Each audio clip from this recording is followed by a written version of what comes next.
nama Tuhan, selamat pagi bagi kita semua. Kembali lagi bersama kami di program Berkat Pagi GPDI Immanuel Garut. Puji nama Tuhan, pada saat pagi hari ini kita sama-sama belajar lagi di kitab Yesaya. Di mana pada saat pagi hari yang indah ini, saya akan menyampaikan firman Tuhan yang berjudul Kesombongan yang Menghancurkan. Puji nama Tuhan, kita akan belajar dari kitab Yesaya pasal yang ke-23, ayat yang pertama sampai yang kedua. Di sana kita mau belajar dari sebuah kota, di mana pasal yang ke-23 ini berbunyi, Yesaya pasal 23 ayat yang ke-1 dan yang kedua berbunyi demikian. Ucapan ilahi tentang Tirus, merataplah, hai kapal-kapal Tarsis, sebab Tirus sudah rusak, tiada lagi rumahmu atau pangkalanmu. Ketika mereka masih di negeri orang Kitim, telah dinyatakan hal itu kepada mereka. Berdiam dirilah, hai penduduk tanah pesisir, hai saudagar Sidon. Suruhan-suruhanmu mengarungi laut dan berlayar di samudera besar. Puji nama Tuhan. Firman Tuhan pada saat pagi hari ini yang saya akan berikan judul yaitu kesombongan yang menghancurkan. Bila kita lihat dari judul perikop di sana, ucapan ilahi terhadap Tirus dan Sidon. Tirus dan Sidon ini adalah sebuah kota yang sangat maju dalam segi perekonomiannya. Nah, di mana yang segi perekonomian mereka sangat maju, yang sangat menonjol dari kedua kota ini adalah kota-kota yang sangat kaya dan sangat makmur. Bila kita lihat di ayat yang pertama tadi dikatakan bahwa ucapan ilahi tentang Tirus, merataplah hai kapal-kapal Tarsis, sebab Tirus sudah rusak, tiada lagi rumahmu atau pangkalanmu. Ketika mereka masih di negeri orang Kitim, telah dinyatakan hal itu kepada mereka.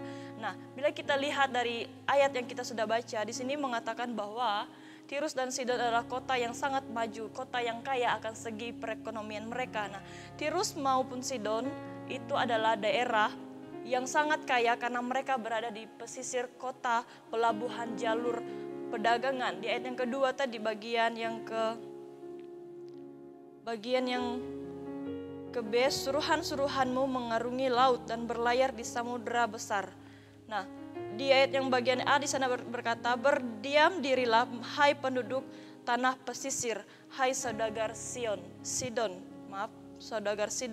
Nah, di mana kota-kota Tirus dan Sidon ini mereka berdiam di pesisir pantai. Makanya mereka bisa dikatakan bahwa kota yang maju, kota yang kaya akan di segi perekonomian. Nah, kapal-kapal Tarsis adalah kapal-kapal dagangan yang besar. Nah, sebagai kota pelabuhan, jelas bahwa keberhasilan perdagangan di kota Tirus dan Sidon ini berkaitan dengan usaha pelabuhan atau usaha perkapalan. Nah, bahkan di ayat yang ketiga di sana mengatakan bahwa bila kita baca di ayat yang ketiga, barang-barang yang dimasukkan ke Sidon ialah gandum dari Sihor dan panen daerah Nil, sehingga kota itu menjadi pasar bagi bangsa-bangsa. Nah, bila kita lihat bahwa barang-barang yang dimasukin ke kota Sidon dan kota Tirus ini yaitu gandum dari Sihor. Penghasilan mereka lewat perdagangan, lewat perkapalan ini mereka menghasilkan gandum. Nah, jelas bahwa penghasilan paling penting bagi kota Sidon dan Tirus ini ialah gandum dari Sihor. Di ayat yang ketiga jelas mengatakan bahwa penghasilan mereka, barang-barang yang masuk ke kota tersebut yaitu gandum dari Sihor. Nah, bahkan bila kita baca di ayat yang ke-8, di sana juga mengatakan bahwa siapakah yang memutuskan ini di atas Tirus, kota yang pernah menghadiahkan mahkota, yang saudagar-saudagarnya, pembesar-pembesar dan pedagang-pedagangnya, orang-orang mulia di bumi. Di sini kota-kota Tirus ini pernah menghasilkan atau menghadiahkan mahkota.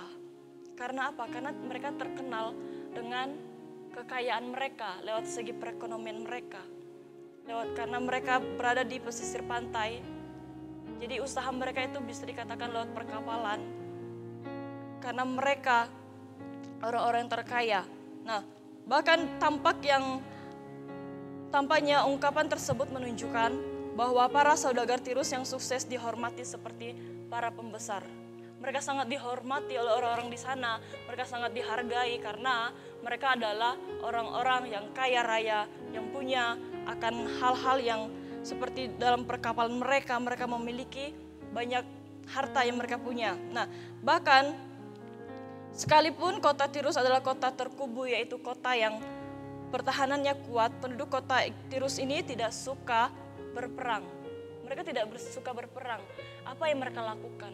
Mereka mereka mengutamakan usaha perdagangan di kota mereka daripada berperang melawan kota-kota yang lainnya. Mereka lebih cenderung bersikap bersahabat dengan kota-kota yang lainnya, dengan bangsa-bangsa yang lainnya. Dan bangsa lain termasuk bangsa Israel. Mereka lebih sukanya untuk bersahabatan daripada melakukan peperangan.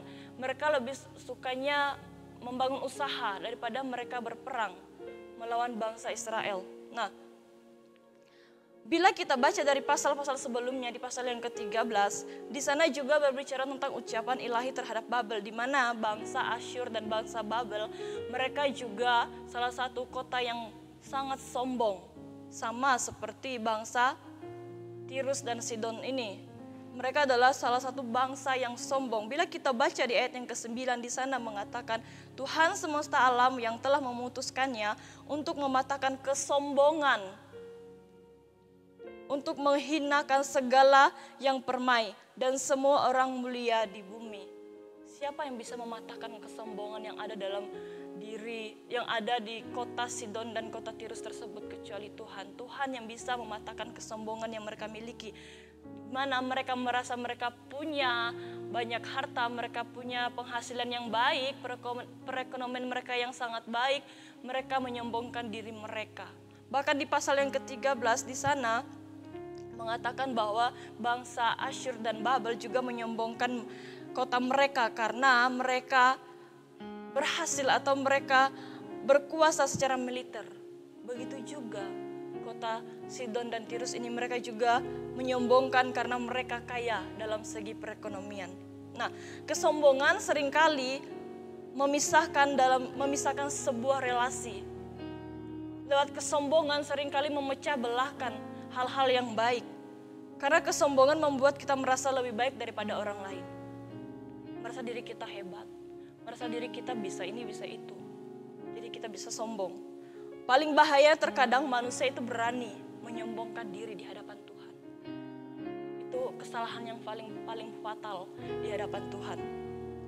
Nah, misalnya terkadang orang-orang, bahkan manusia-manusia yang ada di dunia ini seringkali menyombongkan dirinya karena dia mempunyai uang yang banyak, dia punya rumah mewah, dia punya segalanya, dia bisa pamer sana sini, dia bisa memamerkan harta yang dia miliki kepada orang-orang yang mungkin hidupnya sederhana.